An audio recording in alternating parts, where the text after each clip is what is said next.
So you don't think that there's group differences on average between the races? I think, just to be clear, I think there would be group differences if you took in, like we were talking about, an American versus somebody who graduates college in Europe. There'd be tremendous differences. I Not truly, tremendous, but yeah, there yeah, would there'd be be slight differences. differences, Yeah. but you don't So think I that think racially there's differences between races? I think, yeah, because we have huge differences culturally. So going to your point of Mm. saying, I don't want to live in a black neighborhood, well, neither does LeBron James when he gets money. In this video, guys, I'll share with you how I cracked the code of European dominance and conquest over the past 600 years. And it's not about IQ, about God giving one race more intellect than the other race, black, white, Hispanic, and or East Asian. And we'll expose Nick Fuentes for the race hustler racist that he is by debunking these things that he tried to put out to show that blacks are inherently inferior. Allow us to dive in. Right? Right. And there's a reason for that, Mhm. because there is something that's happening culturally in Black America that's been going on for a very long time. But that thing, I would argue, didn't exist in. What about in Africa and Haiti? I mean, they're killing and eat each other in Africa and Haiti. Everywhere where they are, you have these problems. Yeah, I'd like to look into, and I'm pleading ignorant, but I've heard some things about what happened in Haiti and what the Clinton Foundation did there. So I think I'd have to look more into the Mm. history of Haiti to be able to push back on that at all. I got your back on this, Candace. So what he's trying to do is to gaslight Candace into thinking that and showing that the current problems that exist within these nations, and they do exist, that they just happen to happen because these individuals are black. That nothing from Western culture or dominance and those who had captured and owned those in Haiti up until 1804 when Haiti got its independence, that it was just a free ride from their own, that the Haitians had it free. No, those Western powers wanted to punish Haiti, and they did so. They did so by not only enforcing embargoes on Haiti starting in 1825, trade sanctions on Haiti in 1825. They also forced Haiti to pay reparations to France for over 120 something years. So the idea that these individuals got their freedom and just couldn't do anything with it because they are inherently inferior and violent and detrimental to one another is a farce. And this is what those who are white supremacists, not other individuals, I'm talking about the vowed race hustlers and racists like Nick Fuentes, who want to blame blacks for everything and don't want to hold white colonial societies at any standard of responsibility for what they left in the wake of their conquer. And this is why, again, in this video, I'm going to share with you how I've cracked the code to how the Europeans were able to dominate and conquer the world. And it's not about IQ, and it's actually about the human organism's ability to adapt and the necessities of that adaptation for the climate in which these human beings are coming from. And I'm talking not just Europe, I'm talking about Africa, I'm talking about the Middle East, I'm talking about over here in the West, before we had the creature comforts of climate control living situations. So allow us to continue to listen to him. We'll address the point on Africa as well coming up, and I'll show you why African nations are still suffering today, not just because they aren't able to get their things together and develop, but because of outside influence, sanctions, reparations paid to the former colonial people who came in and conquered them. These are the reasons. So allow us to dive back into what Candace and Nick are talking about. And again, like I said before, we'll expose this individual for the race I hustle don't that think he I is. agree with that. What about all of Africa then? There's not one country in sub-Saharan Africa that's successful. Not one. They're all least developed countries. They're all Yeah. failed states. This kind of reminds me, and we could kind of flesh out this conversation together, and I'm not perhaps ready to have it fully, but I do remember going back to Dave Smith where he was conceding a point on, well, all of these other Middle Eastern countries, no, you wouldn't want to live there. You'd want to live in Israel. In my mind, I'm going, well, because you just keep bombing the crap out of them if they ever try to get ahead. I remember watching this clip of him saying that, going, why don't these countries get ahead? And kind of going back in my mind to the Gaddafi speech where he was speaking essentially about, you know, here's what we got to do in Libya to get ahead. Here's what we're going to do with the dollar, and we're going to be progressive and this and that. And they killed him. And then what happened to those Libyan refugees? Suddenly they're now pouring into, just like he said was going to happen, that they were now pouring into the European continent, and Europeans are complaining, who are these people? And so the question is, are we allowing, because I'm like, Africa's a pretty rich country. Like, why aren't Yeah. Africans controlling the diamond trade? Who's taking all of the diamonds so that they can't control the diamond trade? And how long have these people been doing that, being essentially culture vultures? So again, I got you back on this, Candace, and I don't agree with Candace on a lot of things, but right here we have to expose Nick for the race hustling tactics that he likes to use. When we talking about Africa, every nation except for Ethiopia and I think Liberia were conquered and colonized by European countries. I think it was 7 of them: France, Germany, Dutch. It's a whole lot of them. I don't have the list or the names of them right on top of my head, but you could do the research. In 1885, pretty much, they went in and said they're going to carve up Africa and they're going to colonial, make it a colonize that continent. And they did so, and only 2 countries out of all of the African countries were able to resist that. And they didn't leave until many of them in the 1960s, 70s, and even later.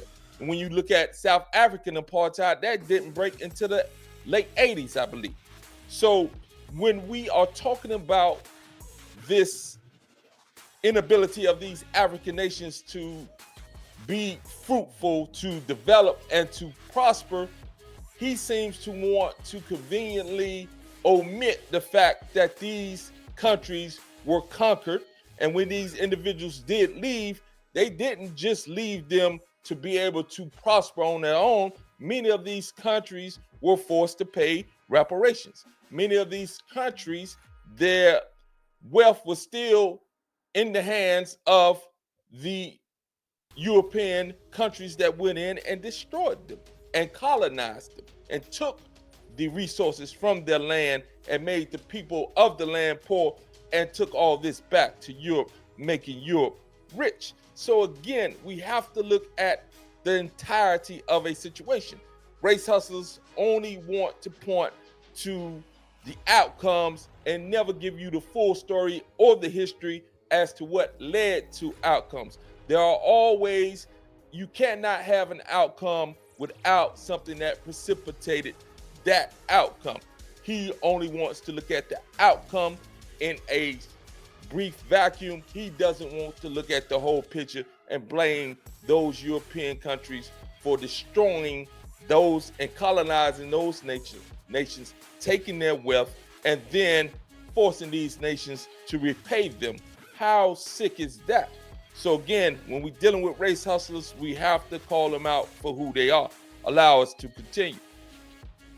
That's kind of the journey that I've been on now in terms of really trying to go back and look into history to see what's happened.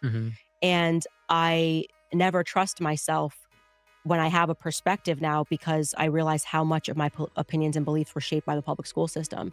And so I don't think you're right. I think that there has been a very sophisticated effort to, just like you would say now, in terms of people that are intentionally attacking Anglo-Saxons. I'm just learning about that there were these books that were written to, we must genocide the Anglo-Saxons, that were going on for a lot longer than I realized. History didn't begin with World War II, but I think it would take a lot of time to kind of unpack that. Yeah. Like, are we stopping people from getting ahead just because, I don't know. That just sounds, I mean, being honest with you, that just sounds to me like a left-wing argument when they say, why don't these countries get ahead? Colonialism, you're a colonizer. It's like, okay, but When we got there, they had no development. When we got to Africa, they had no technological development, So you no think recorded that history. even if we weren't at war, and sure, you could say that you think that's a leftist argument. I would only push back on that because I've learned so much about just like recent history that I didn't know. But you think that the Middle East, like if we had done nothing in terms of the Middle East, that they would just be savages and just Allow me to jump in real quick to dismantle his argument as to why these countries were not necessarily developed to a point or to the liking of what we would call Western civilization. And this goes back to my point of cracking the code of why the Europeans were able to come in and dominate and conquer over the past 600 years, pretty much the entire earth. So when you look at the development of a racial group or their cultural values, you cannot take away the effect that climate has on the values and the necessities of that particular group of people in that particular climate. We're going to deal specifically with the European climate as it is. As you know, Europe was in an ice age from 45,000 years ago up into 26,500 years ago. That was a general ice age. But this is also the time that those Africans that had migrated, and you can look at archaeology, anthropologists, those who are not bound to race or are racist, they know that the humans traveled out of Africa. The Homo sapiens, we're not talking about the Neanderthals, they were pretty much in Europe, but they are not the Homo sapiens that you and I are, black, white, Asian, no matter who is a human at this time on this earth. We are the Homo sapiens with a few non-African origin people when it comes to the races. Don't allow me to lose you, do have some Neanderthal in them because of the mixing of the Homo sapiens with those Neanderthals up in Europe. So like 1 to 2%, they say, have some Neanderthal in their DNA. But those who will remain in Africa have none at all. And even Asians, some of them have some as well. So the climate has an effect on the value systems of those individuals wherever they are at. In a cold climate, in a cold, unforgiving climate like Europe, especially during the Ice Age, especially in those Scandinavian countries, Russia, Poland, those Germany, those countries in Europe, they experienced a brutal time with weather. And this required of them to be able to adapt in order to survive. And what you would know about any human species is that our ability to adapt to climate, we don't need to do that anymore because we have developed these climate control environments, so the climate doesn't have the effect. But this is only recently. This is only up until maybe 100, 200 years ago, if that, maybe 50 years ago, if that, when we developed heating systems and air conditioning, etc. So with that being the case, the human species that was trapped in Europe, who became the white, would be called white people, white Europeans, they had to adapt.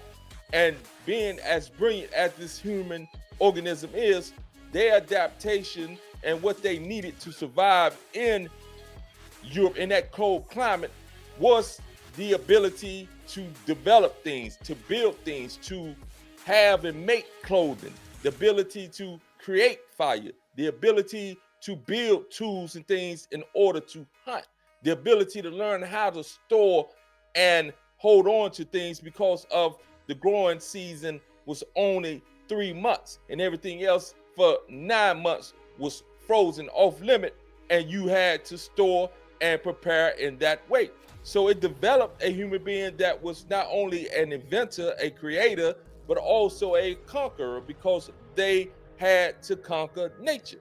And this is the foundation of why the Europeans were able to go out and go into these other nations and on the planet where the weather wasn't so unforgiving that they didn't have the necessity to build, to create, to do things to the extent that the Europeans had done. So I take nothing away from what the Europeans had accomplished with their building and their technological advancement, even in those early years, because it was a absolute necessary for their survival. And this is what you and I must come to understand. It had little to do with the man-made religions, God placing on Europeans a higher IQ, higher than the Africans, higher than the Asians, higher than the Hispanics, etc. IQ is a biased, culturally driven type of test. And if you had a IQ test that was centered around the values and principles of Africans and Asians, then they would likely score higher than the Europeans because it was based off the culture that they needed at the time that they needed it with the climate and environment that they were growing up in. They didn't need to have strong, big buildings in Africa to keep away from the cold. They didn't need to really harvest up a lot of food and things of that nature because of the climate. And it was almost a year-round type thing in certain parts of Africa. They didn't need, again, to build clothing because it was too damn hot to be putting on a whole lot of clothing. So again, his amateur, immature, his racist, very low-level thinking approach that is all built on the color of an individual as far as how effective and how intellectual they are is rooted in race. He has to put somebody else down so that he can feel better about himself because he has accomplished nothing but to rebel or to rile up those other low thinking individuals who happen to be white that follow into that racist type of mindset to look at an individual and think that they're superior because of the race. He has accomplished nothing but that. He hasn't built anything. He is not known for anything but being a race hustler. So of course he needs to feel better because he's not accomplishing what his other racial mates are. But so he has to make himself feel better like that. We'll finish out with this. Again, we'll allow them to finish. At the end of the video, I would like for you to like, subscribe, and comment. Have a beautiful day. We'll allow this to finish out. Sending you peace and always love. Peace. Be like, America didn't do anything he doesn't set anything backwards. You're just like bombing a place. Yeah, kind of. I think that we did set them back because when they don't have political order, it prevents development and investment and things like that. But, again, when you look at the antecedents of all these, the history didn't start, like you said, with World War II in the 20th century. There's a reason that European civilization created this enormous gap between them and everybody else. And I don't think it was that it was white supremacy or it was unfair or something like that. I think it's because Europeans are smarter.